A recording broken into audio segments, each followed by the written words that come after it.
मंडळी, आज आपण आलेलो आहोत शेलार मामांचं जन्मगाव कुडपण या गावी। आता मी जिथे उभी आहे ते आहे शेलार मामांची समाधीची जी जागा आहे त्या ठिकाणी।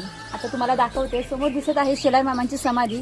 त्या समाधीजवळ आपण जाऊया आणि प्रत्यक्ष समाधी कशी आहे हे तुम्हाला थोडक्यात मी दाखवते आणि थोडीशी माहिती देते। चला।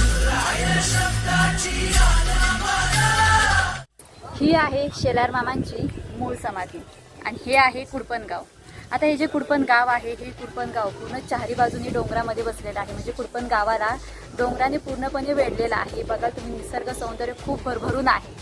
आता हे बघा, सरनौबत कोंडाजीरायाची शेलार मामा समाधी। खरं सांगायचं झालं तर शेलार मामांचं जे मूळ जन्मगाव आहे कुडपण, या कुडपण गावीच शेलार मामांची समाधी आहे। आता बरेच इतिहासकार आहेत, ज्या इतिहासकारांना इतिहास जाणायला आवडतो, शिवाय समजून घ्यायला आवडतो। तर त्यांना जर शेलार मामांच्या समाधीला जर भेट द्यायची असेल तर प्रतापगड किल्ल्यापासून 1 तासाचं अंतर आहे पायवाटेचं। त्याचबरोबर जर पोलादपूरला तुम्ही आला असेल आणि या समाधीला जर भेट द्यायची असेल तर पोलादपूर ते कुडपण या गावाचं जे अंतर आहे ते अंतर आहे 28 किलोमीटर। तर नक्कीच या समाधीला तुम्ही भेट द्या आणि इतिहास जाणून घ्या।